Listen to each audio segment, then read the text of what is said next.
Today we're on the last chapter for the month of June, and it is called Chapter 6, Cousin Matilda Calls. And my drink for today is some iced blended cashew milk with a little bit of decaf coffee in it. And in my cashew milk, I put in a little bit of homemade Tahitian vanilla.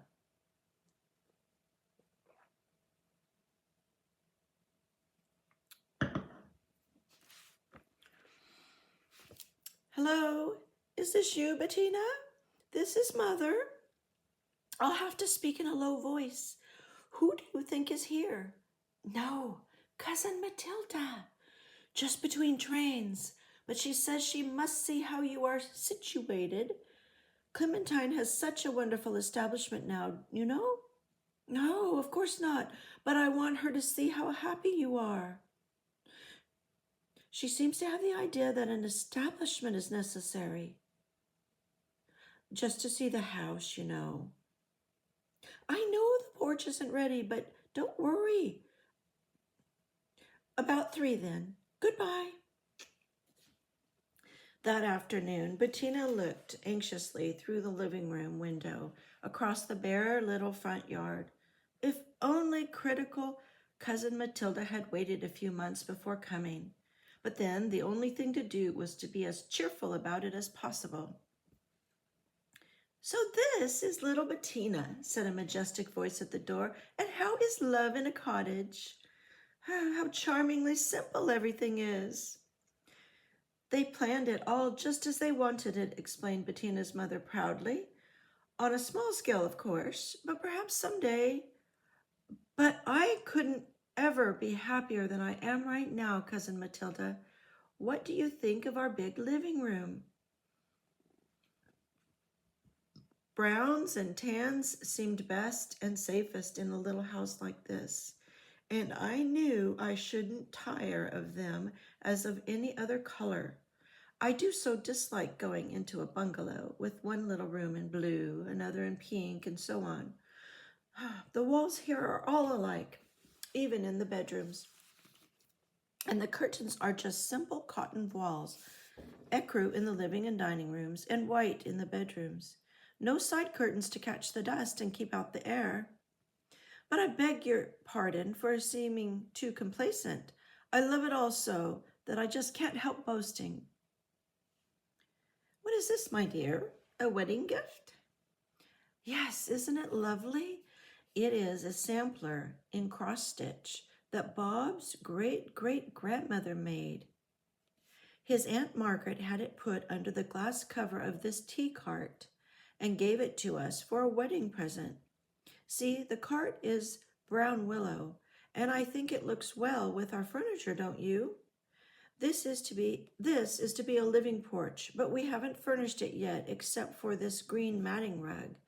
And Bob brought that hanging basket home from the florist's the other day. Oh yes, this is my Japanese garden. Bob laughs at me. I have so much fun watching it.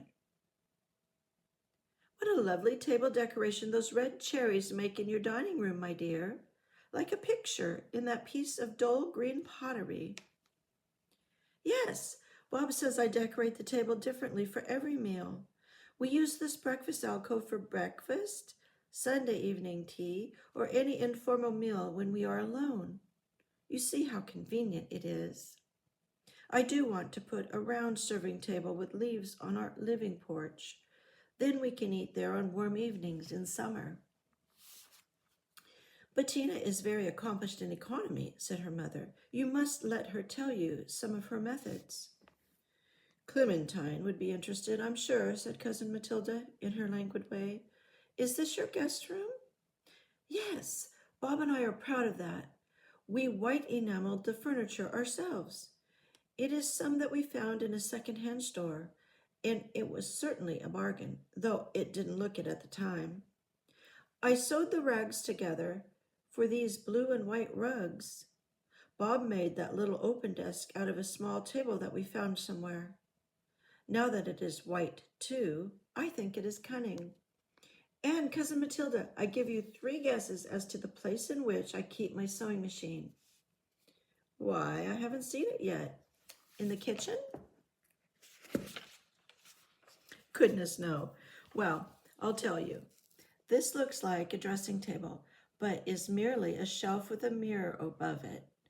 The shelf has a cretonne cover and petticoat that reaches the floor, and underneath it, behold the sewing machine.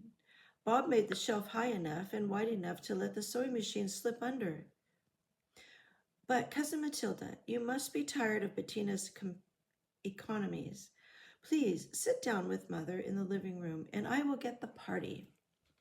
And Bettina wheeled her tea cart into the kitchen, returning with luncheon napkins, plates, glasses, a pitcher of iced fruit juice, a plate of little chocolate cakes, and several sprays of wild roses.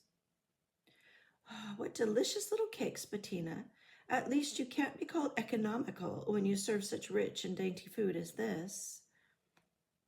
I must plead guilty still, Cousin Matilda. I made these little cakes partly from dry bread crumbs.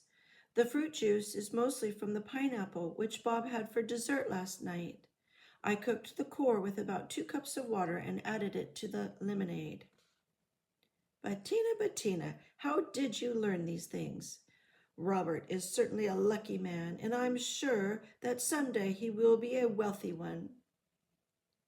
You must give me the recipes you used. And Bettina wrote them down as follows: little chocolate cakes and fruit juice. Here I'm going to share with you the illustration in the cookbook for the month of June. And there is a little poem. It's a little bit silly, maybe for our taste today, but I'll read it to you. It says, "No, you cannot live on kisses, though the honeymoon is sweet. Hearken, brides, a true word this is. Even lovers have to eat." Well, here we are with our final chapter for the month of June in our 1917 cookbook, 1,000 Ways to Please a Husband. And chapter 6, Cousin Matilda Calls. We see that Matilda gets an unexpected visit from a relative. I don't know if that's ever happened to you, but she felt, because she was a newlywed and had just moved into her house a few days before, that she wasn't quite ready to have a relative such as Cousin Matilda to visit her, because it seems that Matilda is a little bit perhaps snooty or judgmental, a little uppity, seems to have wealthy tastes and be most concerned about wealth and money. So Bettina is modeling for us contentment with what she has and the joy of making do and the joy of homemaking. And so we'll see how she guides Cousin Matilda and sort of brings her around by her economy and her charm. So that's pretty fun, isn't it? So everything isn't perfect or complete yet in Bettina's home, but she says that the only thing to do was to be as cheerful about it as possible. So she determined, when she heard that Cousin Matilda was coming for a visit with her mother, she determined that she was just going to be as cheerful as possible. So she's modeling contentment for us, and she's going to express to Matilda the joy that she has in her homemaking and the happiness she finds in the things that she's done to make her home what it is. She is showing Cousin Matilda around the home. She's displaying the areas to her, and she shows her the living room and talks about how she has chosen to decorate in browns and tans, which we would call neutrals, right? And that those were safe, and that she wouldn't grow tired of them. And then we can see, of course, that trend has lasted all these years, hasn't it? As that is still a very popular way to decorate. It's not everyone's choice, and some people love color and busyness, but Bettina has gone with the neutrals and She likes the clean, bright look. So she has painted her walls throughout her home with the same neutral color, some sort of white, and then her curtains are ecru, which is an off-white color, in the living room, and in the bedrooms they are white. And she says that they are simple cotton curtains. She didn't want the layered curtain look that was so popular, the heavy drapes that were popular in the Victorian era. Um, a few years back from her time. She liked the lightness of these simple cotton curtains because she mentioned they wouldn't catch dust and that the air could flow around them better. Then she also is going to comment on her front porch, which she is termed a living porch, and she's trying to make it sort of an outdoor living area, a second living room, a second dining room, so to speak, in that she is going to plan to have summer evening meals outside there on that porch. And Bob has brought her a hanging basket of flowers to start her decorations with. And so let's see, there's a tea cart in the living room, and it has a glass top, and it appears to be an antique piece, and it's on wheels, and it's for serving.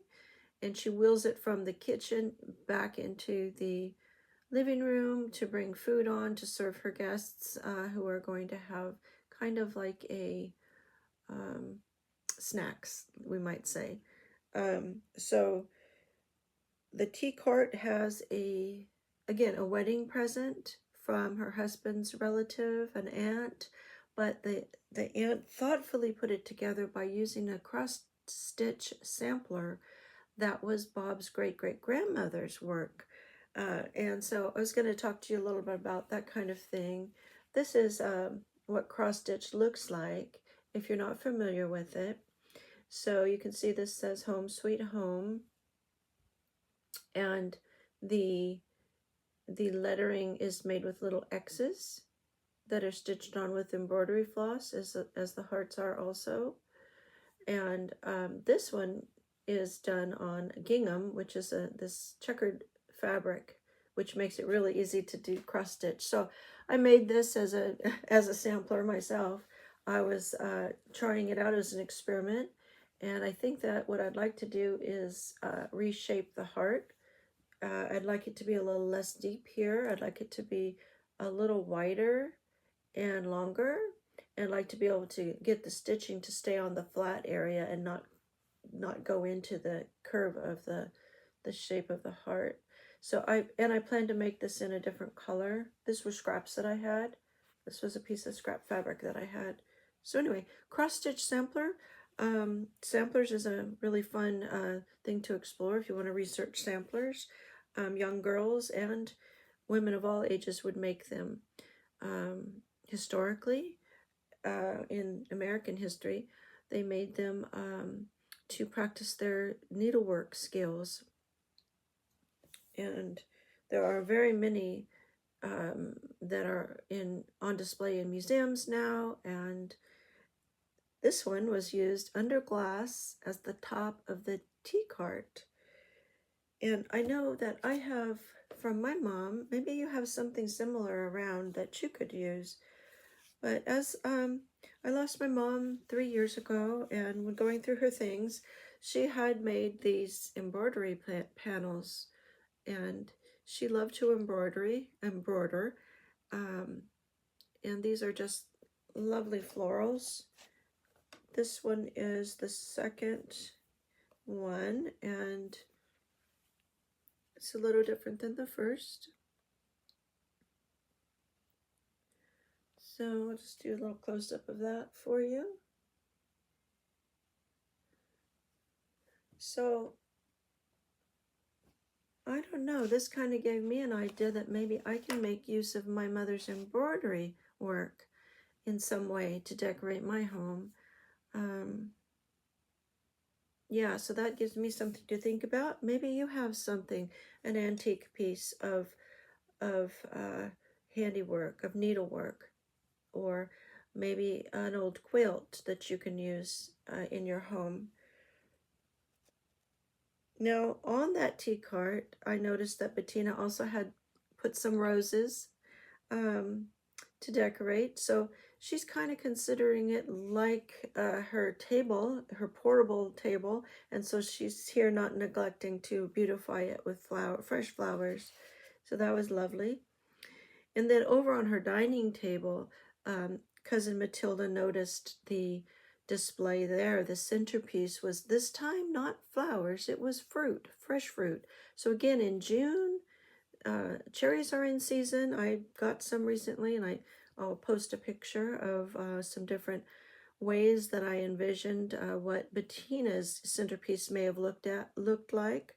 I didn't have a green pottery bowl, but I had kind of a blue-green one, and so and I also had a couple of plates that had green and white in them, and so I just did a little experimenting with that look to see about making a centerpiece for my table. And I've been eating the cherries and enjoying them too. Then Bettina took Aunt Matilda into the guest room so she could admire that with her, and she had talked about getting secondhand furniture and painting it white. So it was painted with a gloss white, and that unified the disparate pieces. So you might think about that if you have an assortment of furniture and it doesn't match.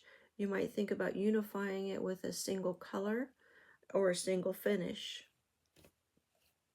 So that's a good tip there.